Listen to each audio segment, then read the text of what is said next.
Welcome back to Speak Like a Leader. Today we're diving into business emails. And yes, I know we've had a previous video on business emails, but those were the basics. Today we are not talking about the basics. Today we are talking about emails that are going to upgrade your style. So if you've been writing emails for many years now, but you're not very happy with the result, you're in the right place, because we are going to cover some techniques to make your emails more polished, persuasive, and professional. So whether you need an informal email to address a colleague of yours, or a more formal email for a client or a supervisor, these tips will help you stand out. So stick around for insights that you won't easily find somewhere else online. First, we'll cover some formal email strategies, phrases that ensure professionalism and respect, and then we'll shift into the more informal email writing, ideal for colleagues and close contacts. So let's get started. The way you open a formal email can immediately communicate your professionalism. Phrases like, I hope this email finds you well. This is the one that I always start my emails with, and it's very, very good. And phrases like, I'm writing to bring this matter to your attention. These phrases set a polite but clear tone.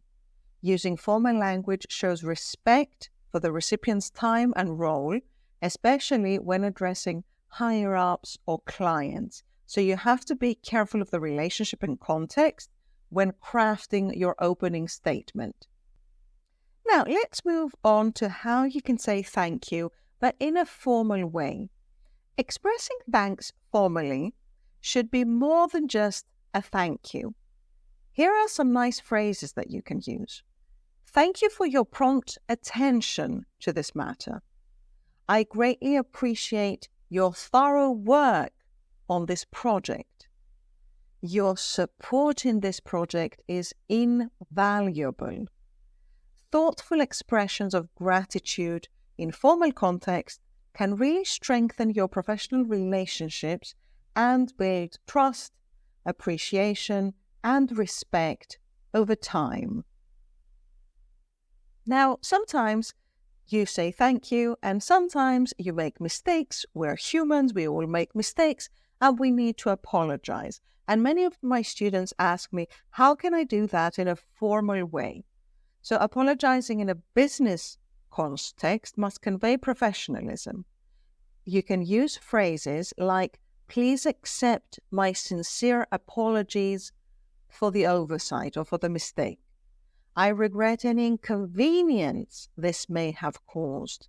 And always remember to take full responsibility for your actions.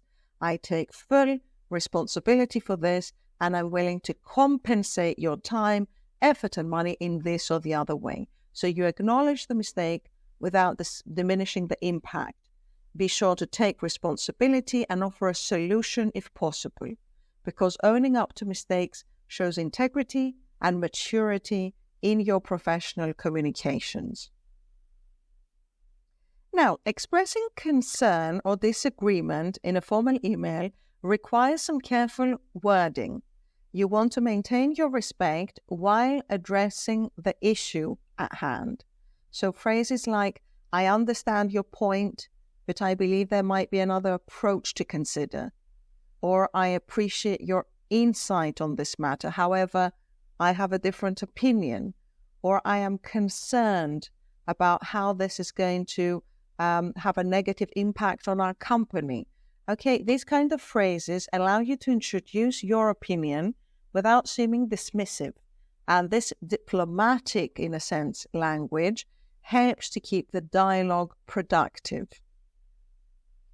Now, the best way to close an email is to ask for action, because you want the other person to do something. So when requesting action, clarity is essential, but also politeness is essential.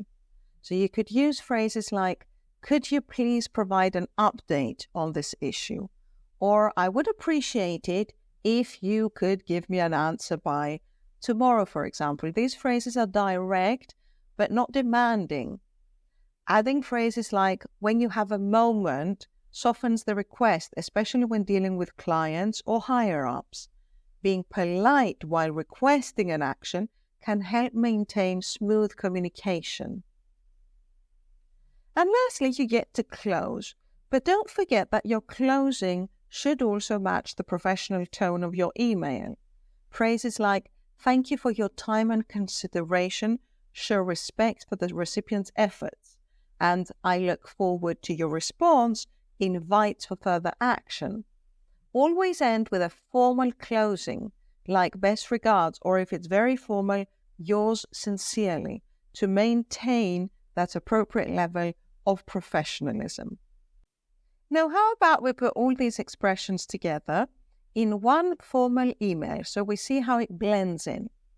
Dear Mr. Thompson, I hope this email finds you well. I am writing to provide an update on the project timeline for the client. Please accept my sincere apologies for the delay in receiving some of the information. I understand the impact this may have caused, and I take full responsibility for this oversight. We are working diligently to resolve the issue and anticipate that all materials will be completed by next Tuesday. Thank you for your time and consideration. I look forward to your response. Best regards, John Davis. So this is the way a formal email would look like. It needs to be short, it needs to be concise, it needs to be to the point, it needs to be polite, and to use some advanced expressions like the ones we learned today. Now let's take a look at some expressions for informal emails, which generally speaking are less difficult, but you have to keep in mind that you still need to be polite. So informal emails are often written to colleagues or close contacts.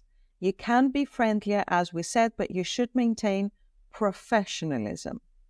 So some phrases like, I hope you're doing well. I just wanted to touch base on this matter. I wanted a quick follow-up on this issue. Can be casual yet productive.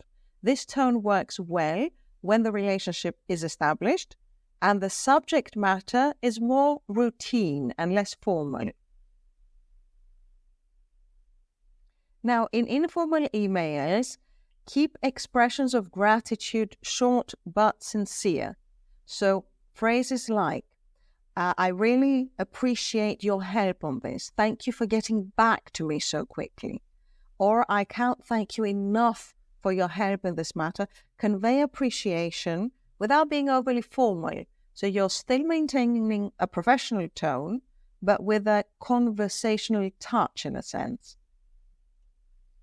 Now, when apologizing informally, you need to be careful that you don't sound too formal, because that might sound less genuine. Apologizing in an informal context should be direct and sincere, but less rigid than a formal apology. So prefer expressions like, sorry about the mix-up on this, I didn't mean to cause any trouble, or I apologize for the delay. Don't downplay the mistake, but you can afford to be a little bit more relaxed in your phrasing. Now, what do you say to a colleague of yours when you want to request them to do something, to take action? You could say something like, can you give me an update when you get a chance? Or could you check on this for me? I would really appreciate it if you could help me in this area. So you're still being professional, but in a way that fits the relationship that you have and the context. And of course, closing an informal email can be quite casual. So you could say, looking forward to hearing from you, thanks again, or best regards, depending on the recipient. This maintains the tone that you've set in the rest of the email, while leaving the door open for further communication if necessary.